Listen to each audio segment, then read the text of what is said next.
Всем привет! Вы на канале «Существует способ». Нас зовут Миша и Лена, и это вторая серия большого путешествия по Японии.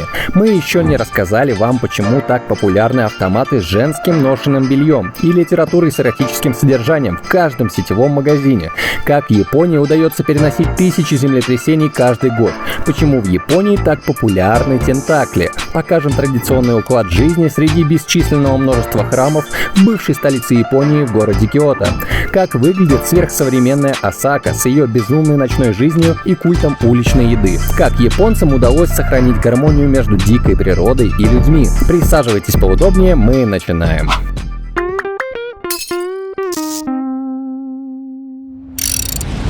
Итак, начнем наш выпуск с довольно необычной темы. Наверняка вы слышали о том, что японцы имеют некую помешанность на нижнем белье.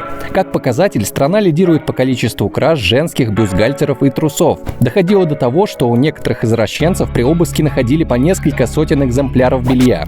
Но давайте раскроем тему того, как из этого сделали масштабный бизнес. Буру-сэра – широко распространенный в Японии фетиш на школьную форму и нижнее белье, а в узком значении на подростковое белье. В 90-х годах в секс-кварталах Токио открывались целые магазины, где продавали школьные юбки, чулки, блузки. Разумеется, в магазинах продавались новые товары, однако клиенты постоянно спрашивали, нет ли у них БУ предметов. Продавцы ответили на спрос и начали продавать вещи с эффектом поношенности, а затем и по-настоящему использованные вещи. К примеру, предлагали работницам носить белье весь день, а потом продавали за хорошую цену. Предприимчивые девушки поняли, как можно подзаработать, и начали приносить в такие магазины свое белье. В выигрыше был и хозяин, и девушки, но такая продажа была небезопасным делом. Девушкам приходилось либо сталкиваться лицом к лицу с продавцом, либо с клиентами. Несмотря на распространенность фетиша, зарабатывать на нем считалось грязным занятием. Кто-то мог слить в полицию или клиентам имя, домашний адрес или номер школы. Первые автоматы по продаже бывших в употреблении трусов появились в городе Тиба в 1993 году. Жители района пришли в ярость от такой торговли и сплотились, чтобы убрать автоматы со своих улиц. Проблема была не только в том, что белье было грязным, а что его отдавали на продажу несовершеннолетние. Однако у полиции и администрации не было закона, чтобы осудить конкретно этот тип продажи. Автоматы были разрешены, секс-шопы тоже. Будки обеспечивали анонимность продающих. 10 лет спустя в Токио приняли положение о здоровом воспитании токийской молодежи, в котором конкретно криминализируется торговля использованным нижним бельем несовершеннолетних. Запрет на отдельные автоматы в общественных местах приняли только в Японии в начале нулевых. Говорят, что сегодня найти подобного рода автоматы практически нереально, и зачастую японцы прибегают к хитрости. Белье специально состарено и обработано ароматизаторами, однако никто его не носил. Найти подобные будки можно в кварталах с секс-шопами. Но нам же, в свою очередь, удалось найти в винтажном магазине несколько, так сказать, экспонатов того времени, когда это было распространено. А вот носили это белье или нет, уже остается загадкой. Друзья, сейчас у нас реклама, но ее ни в коем случае нельзя перематывать, потому что эта реклама наша собственная, которая может подарить вам незабываемые впечатления. Вы знаете, что мы много времени посвятили странствиям и влюбились в путешествия по Таджикистану. Они подарили нам массу эмоций, которыми мы делились со всеми близкими. Ну что ж, мы созрели для того, чтобы анонсировать тур по Таджикистану в мае 2024 года. Сейчас мы готовим превью, маршруты и сайт, которые уже совсем скоро можно будет увидеть. Маршруты будут наполнены красивыми тропами вдали от цивилизации, местным колоритом кишлаков и очень вкусной кухней, о которой вы даже не догадываетесь. Друзья, сейчас Таджикистан не стоит судить по сложившимся стереотипам о мигрантах. Сейчас Таджикистан и его народ — это безумно гостеприимная и улыбчивая страна, возвращаться в которую вам захочется снова и снова. Мы предлагаем вам присоединиться к нам в это путешествие, потому что многие недооценивают туристический потенциал этой страны, ее природное достояние и культурно-историческое наследие. Напишите нам лично по ссылке в описании, если хотите провести незабываемый весенний отпуск в новой стране. И вы первые получите информацию о предстоящих турах. Увидимся в солнечном Таджикистане.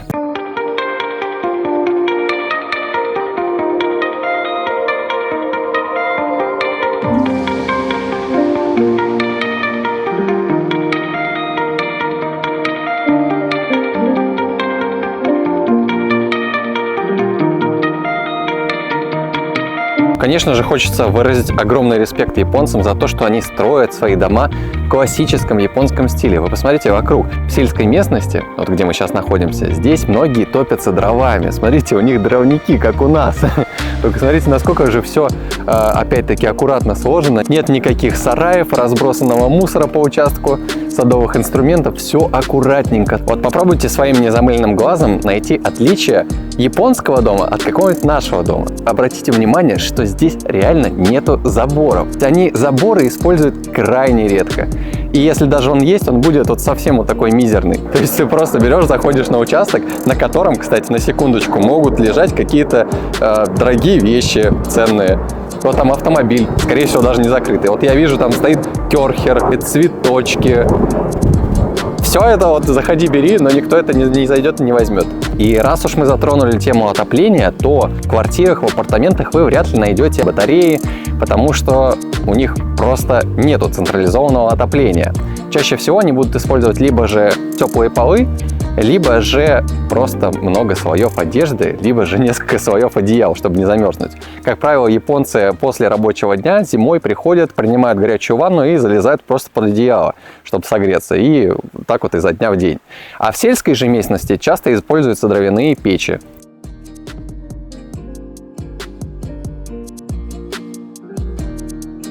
Если же вдруг вы задались вопросом, какая же в Японии природа, то просто посмотрите. Мы были поражены, насколько дикая природа здесь дружит с цивилизацией. Куда бы ты ни пошел, зачастую это будут облагороженные тропы, но сделано это все максимально естественно, что даже дикие олени не чувствуют подвоха и спокойно по ним ходят. Тебе не нужно переживать, что ты можешь заблудиться, все тропы также промаркированы. Ты не найдешь гор мусора, тебе навстречу будут идти максимально дружелюбные японцы и желать удачи на пути. И самый кайф — это доступность. Тебе хватит полчаса, чтобы выехать из любого города и оказаться в лоне природы.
А сейчас мы находимся на территории храма Тион-Ин, и невозможно просто передать этот масштаб, насколько это огромное архитектурное сооружение.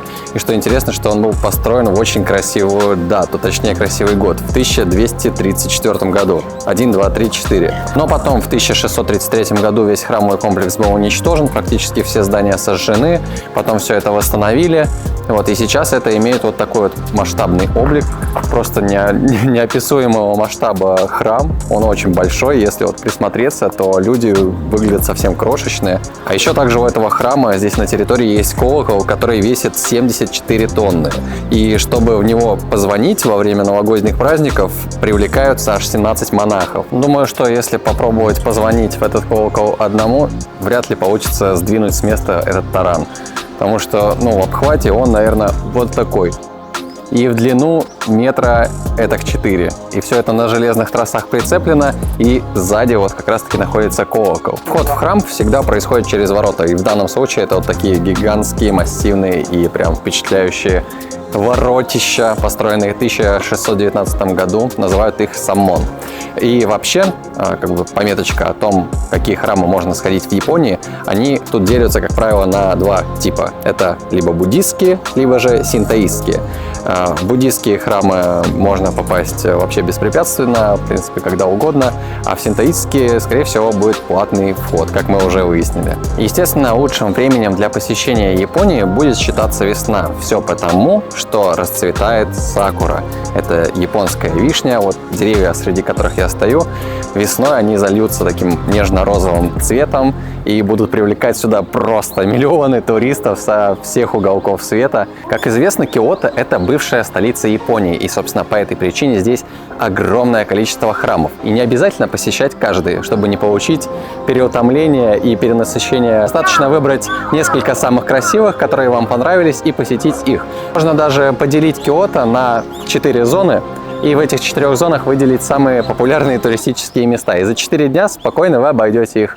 По какой улице не пройди, везде натыкаешься на храмы. Поэтому возникла такая комичная идея. Давайте посчитаем просто, сколько храмов нам встретится на пути во время нашей прогулки.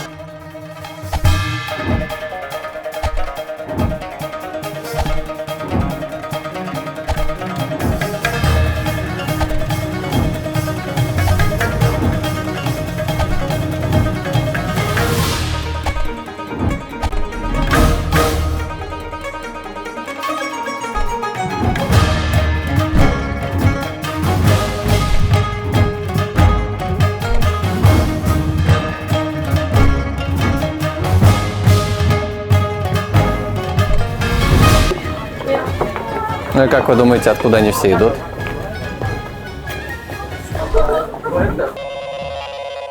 Ну и для самых искушенных фанатов возвращаемся к теме мультиков и аниме. Магазин сувениров Хаяо Миядзаки. Пожалуйста. На самом деле я с таким простым видом об этом рассказываю. Наверное, окажись на моем месте какой-нибудь фанат вот этих мультфильмов. Тут бы были бы вот эти вот это визги. А я такой вот... Магазин сувениров Хаяо Миядзаки, да.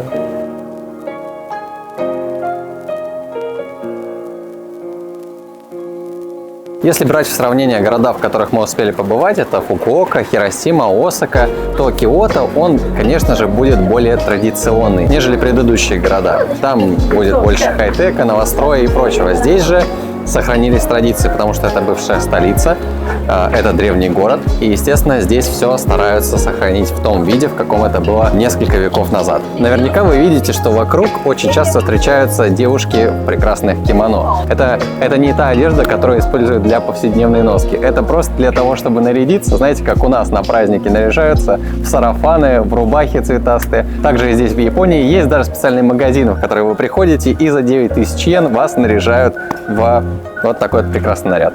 Например, вот этот магазин представляет услуги по аренде кимоно. Стоимость аренды наряда составляет около 10 000 йен на день. Но этого вам вполне себе хватит, чтобы сделать себе шикарную фотосессию в традиционном японском стиле рядом с красивыми дворцами и храмами. Есть варианты не только для мужчин и женщин, но и для детишек, если вдруг вы приехали со своим подрастающим поколением. На территории Японии огромное количество плантаций по выращиванию матчи. Это своего рода чай. И так как японцам скучно использовать его по назначению, то есть просто заваривать в чай, они его добавляют здесь во все возможные блюда. То есть матча добавляется практически во все. Например, киткат с матчей, орешки, пожалуйста, с матчей. Давайте пройдемся дальше. Печеньки тоже матча.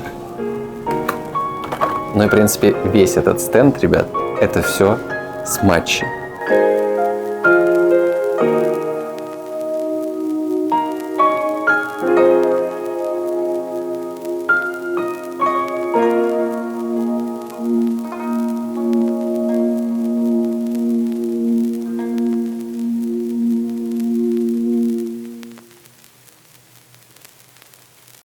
Теперь же поговорим немножко о японской кухне. Не знаю, как у вас, но у меня всегда в голове сидел стереотип, что японская кухня это тоже почему-то остро. Но как оказалось, нет. Почему-то вот так вот у меня было. Японская же кухня, она на самом деле больше заточена на то, чтобы преподнести какой-то обычный продукт в необычной подаче. И иногда их настолько много, этих вариаций подачи, они могут приготовить одну какую-нибудь редиску в 10 видах, подать ее с разными соусами, в разных вариантах приготовления. То есть это по итогу будет что-то вообще не похожее на редиску. В этом выпуске мы тоже вам покажем несколько блюд, которые нам удастся попробовать в Японии, и расскажем о своих впечатлениях. Вот сейчас, например, мы решили просто перекусить немножечко и я взял какой-то тофу в соусе карри с зеленым лучком, и все это с какой-то поджарочкой. Да я был прав. Она все-таки острая, эта кухня японская. Немножко островато. С рисом, да, я думаю, будет самое то. Да, к моему блюду подается еще рис и салатик. Как будто бы до этого я пробовал какой-то не такой тофу. Вот этот тофу, он вкусный. Но вот этот мне почему-то напоминает нежный сливочный сыр. А сейчас он прям прекрасно так тает во рту. Вкусно. В общем, у меня немножко все понятнее, чем у Миши. У меня традиционный японский мисо-суп. Это такой суп с тофу, водорослями и специальный соус. Выпьем. Не забывайте. Очень вкусно. Еще важной составляющей японской кухни является то, что здесь большое количество соусов и добавочек. А на второе у меня просто рис и рыба. И вот какая-то белая штука. Потертая редиска. Без соли. В общем, приятного аппетита. Смотрите, когда в Японии проводятся какие-то ремонтные работы, обязательно должен быть человек, который будет контролировать происходящее вокруг, чтобы никто не подошел близко к машине, которая обслуживает данный объект, чтобы ни на кого ничего не упало, ни в коем случае. Вот он стоит с жезлом и контролирует всех, кто проходит мимо, направляет их. Мы уже рассказывали про то, что с отоплением здесь совсем беда. Вот сейчас дедушка проезжает, везет канистры синие, и в них он везет бензин. Здесь очень популярны обогреватели, которые работают как раз таки на жидком топливе. И таким образом будет вечером прогревать свое жилище. Мы включили шпионский режим и проследили за этим дедушкой. И что мы выяснили? Ребят, здесь есть специальные автоматы для того, чтобы заправить вот эту канистрочку для своего нагревательного прибора. Закидываешь денежку, и с помощью вот пистолетика отдельно от машин, то есть не надо там вставать в очередь за машинами, машины же заправляются отдельно. Цену на бензин, полагаю, что это 95-й бензин, и стоимость его 106 российских рублей, или $1.18. Чтобы вы не думали, что мы показываем вам в Японии все самое красивое, самое интересное и самое хорошее, первая постройка, которая выглядит не в подобающем состоянии, выглядит очень ветхой, уставший и, возможно, в скором времени пойдет под снос. Здание в таком состоянии мы видим впервые. Здесь даже собаки и те выглядят счастливыми, как мы уже отметили. А чего бы не быть счастливым? Потому что ты родился в Японии, где за тебя уже все продумали. У тебя даже есть собственный транспорт, представляете? Здесь есть колясочки специально для собачек, для кошечек. То есть здесь настолько все уже продумано не только для человека, но еще и для питомцев. В своей жизни я всего один раз попробовал бомбочки для ванн. Один. А в Японии можно купить бомбочки для ванн для ваших питомцев. Можно мне стать японской собачкой? Тяф-тяф. А сейчас мы находимся в магазине, который просто невозможно не посетить, если вы любитель видеоигр. Да ладно, любитель видеоигр. Я думаю, у нашего поколения по-любому была в детстве игровая приставка. Будь то Dendy, будь то Sega или PlayStation. Лена мотает головой. Нет, у меня, говорит, ничего не было. Счастливое детство, кстати. Ребят, PlayStation первая в моих руках. Кто-нибудь вот помнит вот эти вот габариты, вот эти кнопки, вот этот вот формат, ну прям вот в руке лежит вообще чудесно. Еще смотрите, помните вот эти вот карты памяти, слоты для карт памяти, 1, 2, по 8 мегабайт, если не ошибаюсь, они были. Можно в комментариях поправить. Фишка этого магазина заключается в том, что он наполнен видеоиграми для Nintendo, для PlayStation. Но если Леночка повернет камеру и подойдет чуть-чуть поближе, то мы также обнаружим стенды с картриджами. Ребят, картриджи, они до сих пор продаются. Все в оригинале. Ребят, ну у нас в детстве, конечно, ассортимент был гораздо скромнее, гораздо меньше. И если бы были такие магазины, боюсь, что прогулок на улицах у нас бы точно не было. Мы бы просто сидели без конца. С утра до ночи играли во все эти игры. И в данном магазине, например, Nintendo Switch вам обойдется в 20 тысяч рублей. Да, совершенно новая в упаковочке. И что интересно, то что здесь представлено очень много всеразличных гаджетов, модифицированных геймпадов. Но эти джойстики не только имеют разные модификации, но и еще разные расцветки. То есть адаптированные под различные видеоигры. Я сейчас ощущаю себя Таносом. В моих руках камень бесконечности времени. Один щелчок, одно нажатие клавиши, и ты теряешь ход времени. Классно то, что здесь представлены исключительно японские видеоигры. Здесь нету зарубежных, типа американских или китайских видеоигр. Здесь все чисто локальное. То, что производилось в Японии. И располагается это все на 2 этажах. И помимо видеоигр, здесь можно купить вот такие сборные модели ваших любимых персонажей. Поэтому, за это прям огромный респект Японии. Если вдруг вы задумываетесь над тем, что же взять с собой из Японии, какой сувенир или что-то полезность какую-нибудь для дома, то, возможно, стоит задуматься над покупкой крутых ножей. Японские ножи очень славятся своей остротой и хорошей заточкой. И, конечно, мы не могли не заметить, что японцы любят заниматься активными видами деятельности, спорта в частности. Вот за моей спиной ребята играют в бейсбол. Кстати, у них здесь есть даже свои популярные команды по бейсболу. Да и вообще, просто прогуливаясь по городу, я поражаюсь тому, сколько людей занимается спортом. Такого количества бегунов я не видел, наверное, ни в одной стране. Бегают от мала до велика, все в спортивных костюмах, в экипировочке. Есть в Японии должность оператор вот этих вот автоматов, в которых можно выбивать всяческие штучки, там, игрушечки, брелочки. И я, наверное, не завидую этому человеку, потому что там столько мелочи, что он ее ссыпает просто вот в этот огромный мешок, который у него на каталке. Но потом ему этот мешок по-любому надо куда-то будет перегружать. Вот, собственно, с такой мелочью гоняют все японцы. Она везде пригождается, ей можно оплачивать и проезд, и еду, и засунуть ее в какие-нибудь автоматы. В многих развитых странах деньги бумажные, да тем более железные, выходят из обихода, но не в Японии, что очень удивительно. Ребят, если у кого-то, например, была в детстве коллекция карточек или фишек с покемонами, и кто-то не собрал редкие экземпляры, в Японии есть магазин, который торгует редкими экземплярами карточек.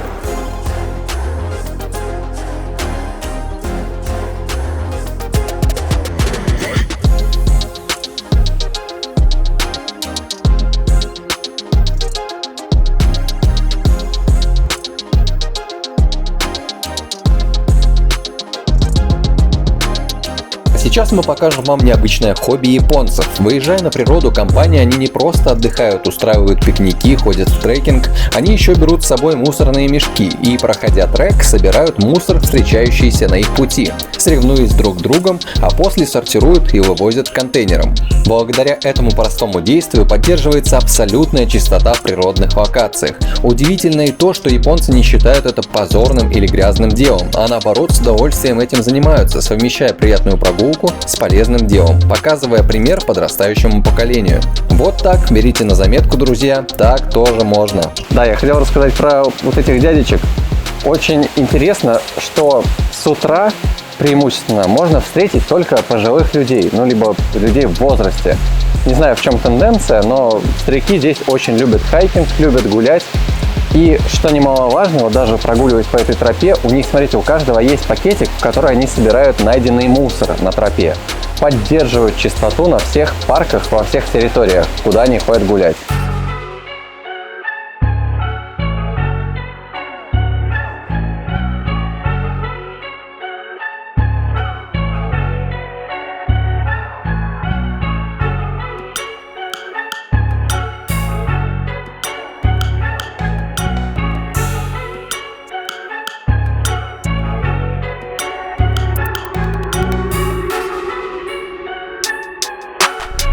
Вот вам несколько примеров того, какими безумными могут быть автоматы игровые в Японии.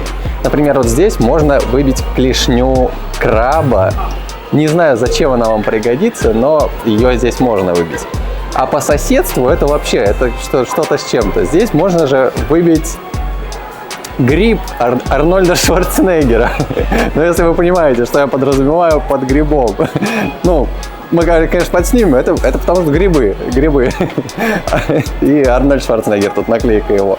Ребята, приходит время попробовать традиционные японские блюда. И у нас на повестке дня 3 основных таких популярных среди местного населения и среди туристов блюда. Это такаяки, шарики с осьминогом, в какой-то посыпке, которая шевелится сама по себе. Посмотрите, повнимательнее. Я ничего не делаю, то есть ветра никакого, сквозняка нет, но оно почему-то двигается.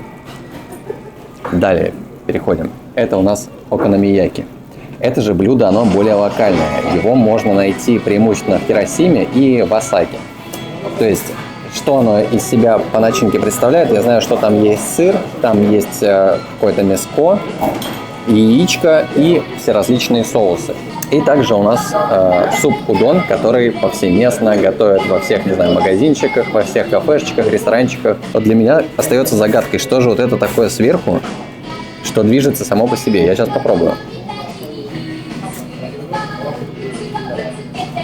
Это как шелуха от чеснока. Ну ладно, давайте не будем нарушать как бы подачу классическую и пробуем сам шарик. Да, осьминога нащупал. По вкусу ничего не напоминает. Наверное, это из-за осьминога и вот этой шелухи. Вот сейчас они там вдвоем перемешались у меня во рту. Это такой дуэт специфичный. Как жвачка со вкусом рыбы, ну то есть осьминога. Мне понравился соус, он подается здесь зеленью. И сам шарик вот этот довольно-таки хрустящий такой, но то, что эта штука шевелится, не перестает меня немножко пугать. Переходим к окономияки.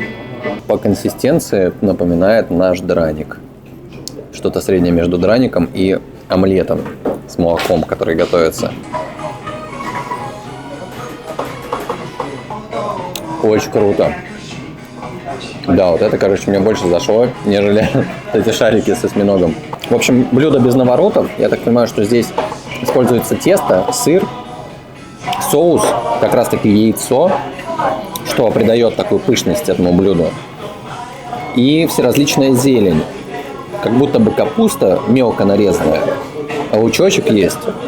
Но фишка японской кухни как раз таки в сочетании вот этих вот соусов всеразличных. Их на самом деле здесь очень много. Даже если вот в магазин заходишь, там обязательно несколько стеллажей будет все различных соусов, которые добавляются к определенному блюду. И также они круто умеют их сочетать между собой, что и дает многообразие вкусовой гаммы. Все это запекают вот в такой маленькой сковородочке. То есть деревянная досточка, на которую потом эта сковородка ставится, и вам все это с пылу с жару приносит. Ну и теперь пробуем японский борщ. Давайте его назовем так. Потому что это, блюдо, которое на повседневность. Вот ты проголодался, идешь в столовку, идешь в ближайшую кафешку, какую-то едальню, и там берешь удон, вот такую миску лапши съедаешь вместе с тофу.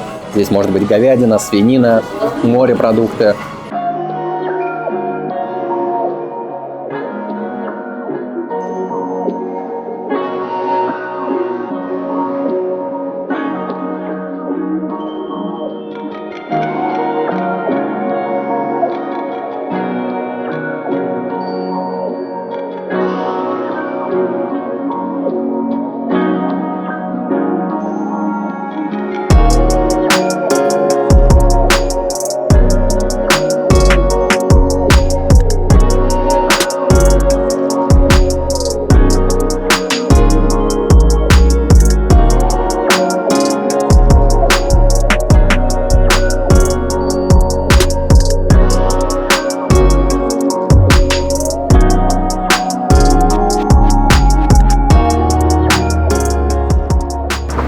теперь затронем тему мусора в Японии. Если вы, прогуливаясь по городу, захотите выкинуть фантик, то вряд ли вы найдете урну. По какой причине? Да потому что здесь существуют очень строгие правила сортировки мусора. Но на улице при этом чисто, ничего не разбросано, ничего не валяется. Люди, значит, что делают? Они, если дома, то они сортируют мусор и потом относят на хозплощадку и все это раскладывают по отдельным контейнерам. Либо же, если вот у вас там допили вы кофе и думаете, куда выкинуть стаканчик, вы опять-таки придется вам с ним пройти, но в конечном итоге вы найдете место, где будет площадка с раздельным сбором мусора. Именно туда и надо кидать. И власти с этим прям борются конкретно, чтобы люди не разбрасывали мусор, чтобы на улицах было чисто. И штрафы тут достигают до 100 тысяч йен. Это внушительная сумма, то есть если не разделять мусор, не сортировать его, то можно полететь на деньги. И такая ремарочка, знаете, что необычного можно сделать из мусора? Японцы сделали остров, на котором находится аэропорт из мусора. То есть они не сожгли его, мусоросжигательных заводов здесь как таковых нету. Гораздо сложнее дело обстоит с крупногабаритным мусором. И в Японии тоже продумали этот момент и сделали специальные дни, в которые любой человек, у которого что-то скопилось, может вынести это на улицу в определенное место, сложить, и мало ли кому-то это пригодится еще в хозяйстве, может это забрать. Но если же не пригодится, то это отправится опять-таки на переработку. Мы, конечно, про это слышали, читали, но сейчас мы это увидели и сейчас покажем, и мы просто в шоке, ребят, готовьтесь, каких масштабов это достигает. Чистая Япония, где как бы не найдешь никаких ни фантиков, не знаю, курочков на тротуарах и просто гора мусора. Причем, посмотрите, какого мусора. Люди вытаскивают из дома вообще игрушки, какие-то светильники, одежды, сиденья, сноуборд, акула из Икеи.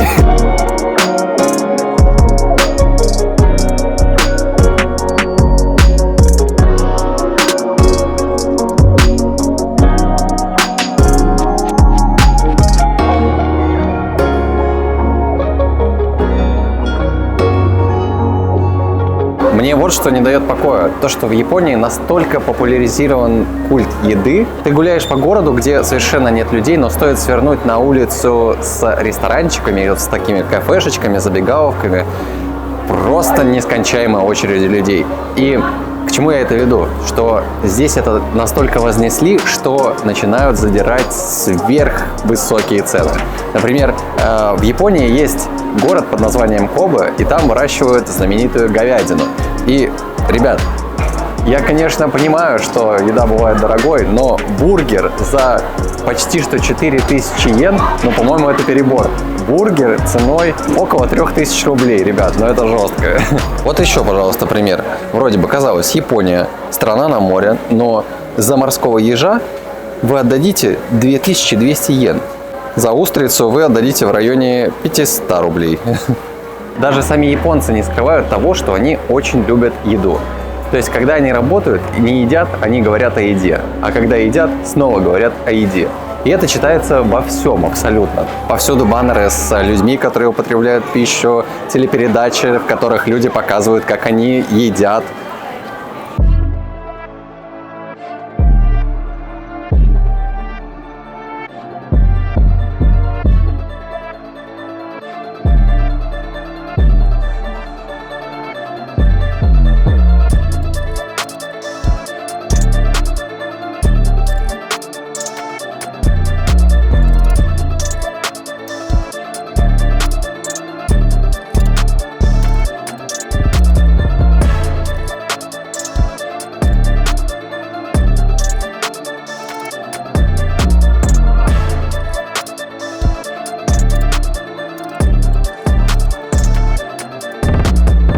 Сейчас расскажу вам о том, почему в Японии большим спросом пользуются магазины подобного характера, как вот у меня за спиной. В таких магазинах можно найти литературу соответствующего характера, картиночки, журнальчики.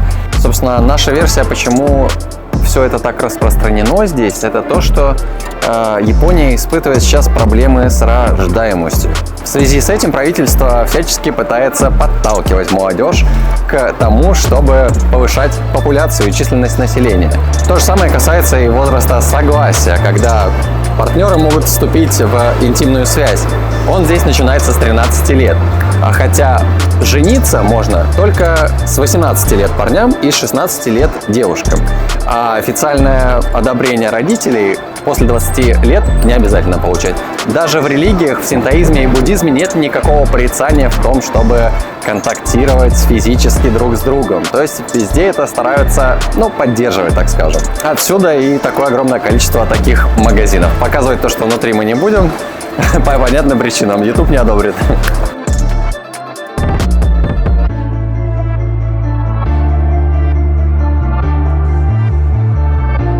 И, кстати, на тему осьминогов. Ребят, что вам говорит пара осьминог и японская женщина? Естественно, сразу же визуализируется в голове сцены из хентая с тентаклями, так называемыми. Но, Лена, вы бы сейчас видели лицо Лены. Это не то, что это что-то новое. Это пришло давным-давно. Это еще было в мифологии. Позже это даже в эскизах зарисовывал Пабло Пикассо. Давайте я вам просто даже зачитаю. Мифологические сюжеты находят свое воплощение в традиционных гравюрах с эротическим подтекстом. Например, «Сон жены рыбака», где изображена женщина и осьминог, занимающиеся любовью. В основу сюжета картины легла история принцессы Таматори. По легенде, она искала жемчужину, которую у семьи мужа украл морской дракон. Девушка ныряет в подводный дворец и отдается осьминогам в обмен на украшения. В общем-то, был такой автор Утагава Куниёси, и он создал целый ряд работ, посвященных как раз-таки теме женщин и осьминогов.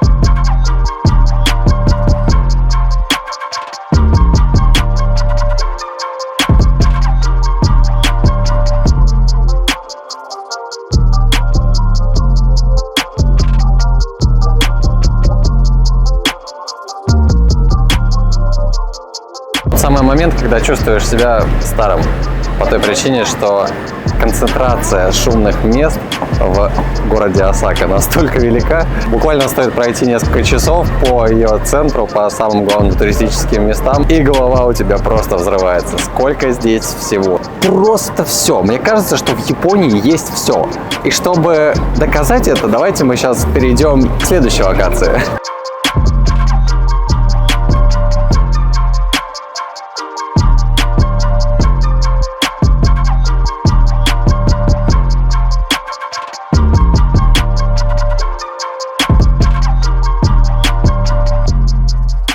И вот вам, пожалуйста, Америка посреди Японии. Статуя свободы. В общем-то, здесь не только можно увидеть статую свободы, но и множество бутиков именно с американской одеждой. Японцы очень любят почему-то все американское. То есть Японии здесь как таковой практически на этой улице не пахнет.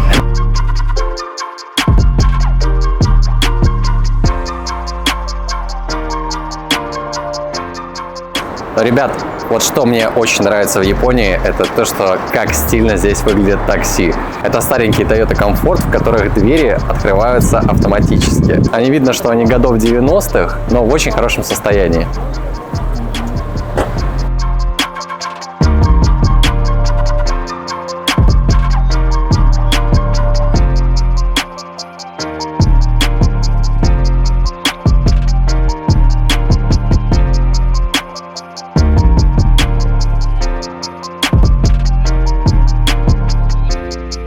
А если вдруг вы притомились на своих двух ходить в Осаке, можно взять и сесть вот на такой карт и на нем покататься по главным улицам.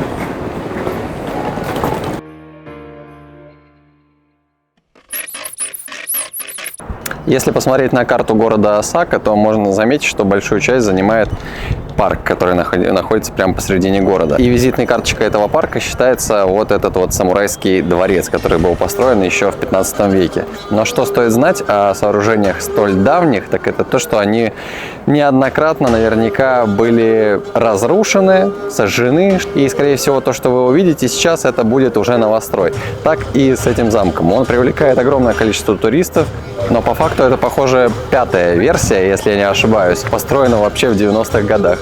Ну и то, что он горел несколько раз, это тоже неудивительно, потому что подобного рода постройки, они возводятся, как правило, из дерева. Но что не говори про замок, а вот крепость, она сама по себе очень крутая. У нее имеется два огромных рва, внешний и внутренний. Внешний он заполнен водой и имеет прям очень крутые стены. И чтобы преодолеть подобного рода ров, нужно его засыпать предварительно. Однажды 200-тысячное войско пыталось взять эту крепость, но у них ничего не получилось.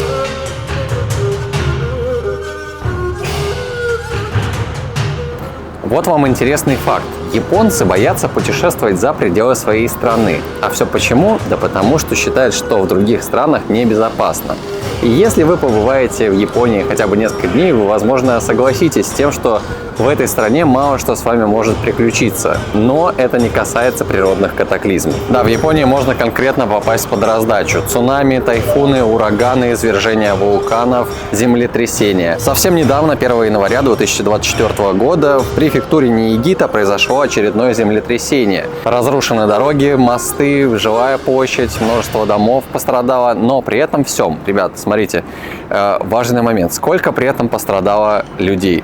Чуть больше 200. Каким же образом при землетрясении с амплитудой в целых 6 баллов пострадало такое маленькое количество людей? Ответ будет максимально прост. Во-первых, это хорошая подготовка населения, а во-вторых, добросовестная работа строителей. Достаточно просто посмотреть на масштаб катастрофы последних серьезных землетрясений, например, в том же Афганистане или в Турции. В общем, японцы придумали свою систему строительства. Они возводят здания на так называемые демпферные подушки, которые во время землетрясения начинают нивелировать вот эти вот колебания здания. То есть, если здание начинает раскачивать в левую сторону, противовес наклоняет его в правую сторону, тем самым не давая ему разрушаться. Отсюда как раз-таки всплывает фактор стоимости жилья. Почему недвижимость дорогая? Да потому что используются дорогостоящие и высококачественные строительные материалы.